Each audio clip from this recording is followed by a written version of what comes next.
What is up? Today I'm going to tell you about something we call a WIG. W-I-G, that's our wildly important goal, and how me and my team meet every week and use this WIG principle to drive my goals forward as a songwriter.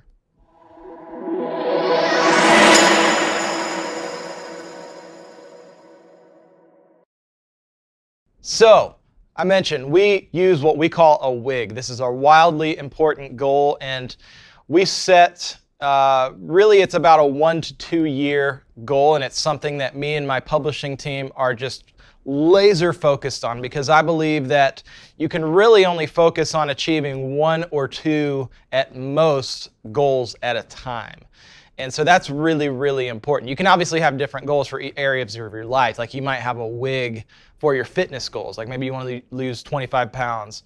Or maybe you have a goal of achieving a Billboard top 10 single by a certain date. That could be like a professional goal. There could be like financial goals. But the point is in each area of your life, really just have one WIG that you're striving towards. So for us, last year, we set the ambitious WIG of achieving a #1 country single. I've had over, I think at this point, 27 #1s in the Christian market and other international markets around the world.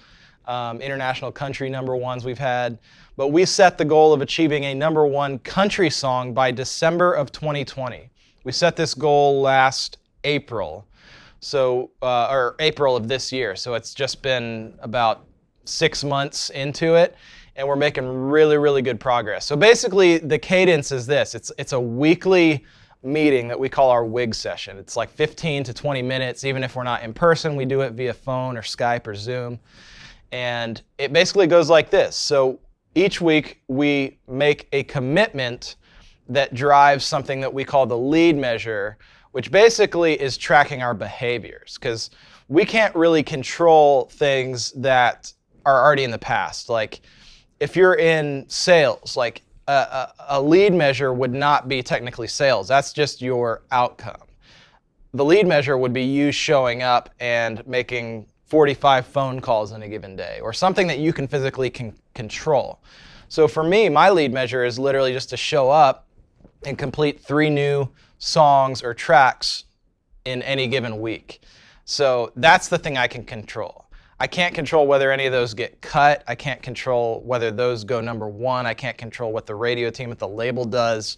But I can control showing up and writing consistently every single week. So it sounds so simple, but I can't tell you that these behaviors and how you track them, most of us aren't very good at that. And so us just getting on the same page, those are my lead measures each week. So I make a commitment each week to do something that drives those lead measures. So like this week, it might have been, hey, I'm going to write with Nicole Gallion. I have a writing session with Lincoln Brewster. I have a writing session with Brad Rempel and Mark Irwin. Like those might have been my 3 commitments for this week. So did I do them? That's what we start each meeting with, is reporting on the last week's commitments. And we go around in the circle. I report. Stacy Wilbur, who's on the publishing team, reports. She's pitching like 10 songs a week. That's her lead measure. Chad and Justin, who are also on my publishing team, will report on their commitments, which usually are 2 key industry conversations. So they may have a meeting with another publisher or record label person or manager up on Music Row, really just to drive that goal forward, keep the goal at not only the front of their minds, but everybody else's mind. We tell this goal to everybody. And so when you put your goals out there, a lot of people think, well, you know, people are going to just be antagonistic. But the reality is most people want to help other people. And so when I have been going into meetings with key industry people, I tell them that's my goal. I want to achieve that country #1. And so they're more apt to say, oh, well, you should meet this person or meet this person who's you know, performing really highly in that world. And so, yeah, we start each meeting by reporting on last week's commitments. Did we do them? Did we not do them? If we didn't do them, we kind of hold each other accountable, and we say, you know what, I know it was a crazy week last week, but these are the things that if nothing else happens, these things need to get done. So can we ask you to add what you didn't do last week to this week's commitment, so we make sure it's getting done each week. And then we go over what we track, we call it our scoreboard.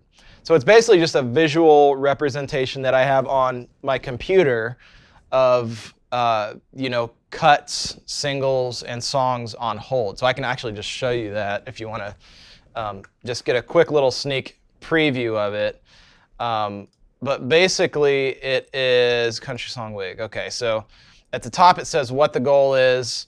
#1 U.S. country radio song by December 31st, 2020. And that's really important, is you have to give it a time frame. You have to say from X to Y by when, or achieve X by when, because the by when gives you that finish line. And you got to be, it's just like in a football game, you got 60 minutes, got your eye on the scoreboard, and the scoreboard is to motivate you and the players to win. That's the whole purpose of it.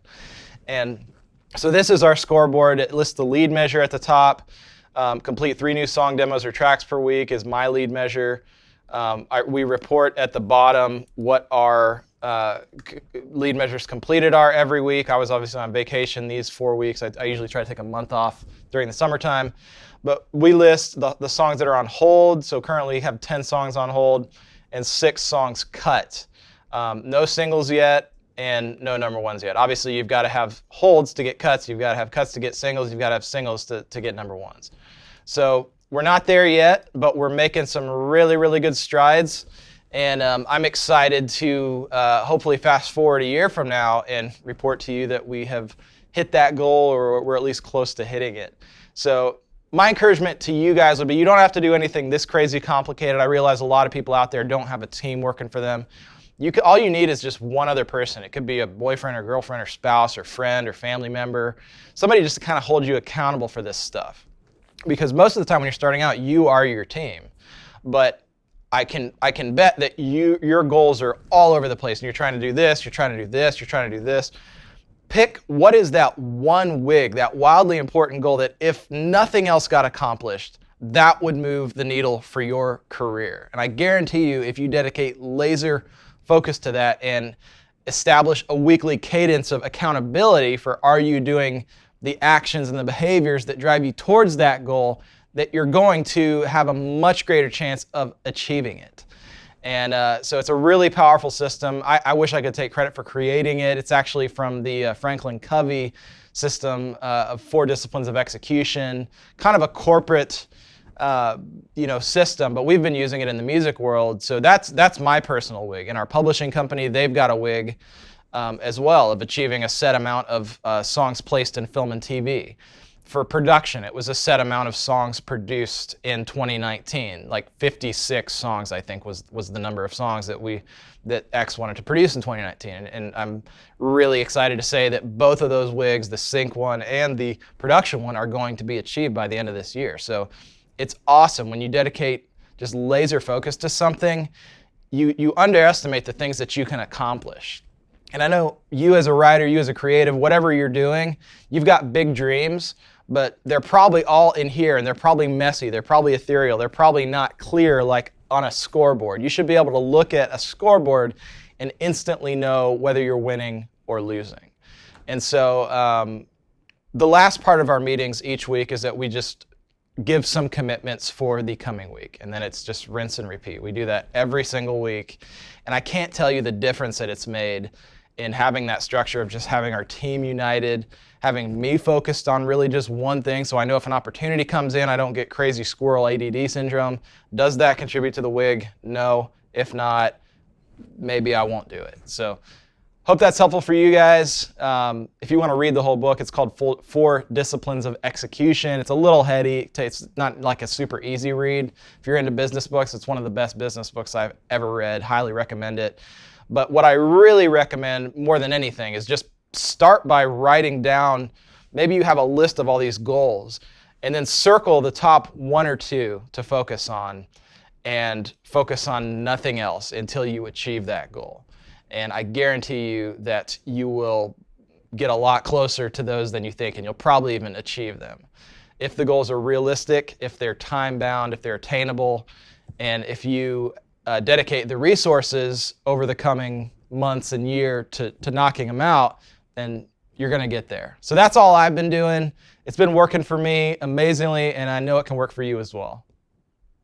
Hey, what's up? Hope you loved the video. If you did, hit the thumbs up button and subscribe to our page for more awesome music industry content. If you are interested in getting a publishing deal, a record deal, or having a career in the music business, I've got a free video class for you right here. Click that link down there to get access to it. And if you want to check out another one of my vlogs, click up here.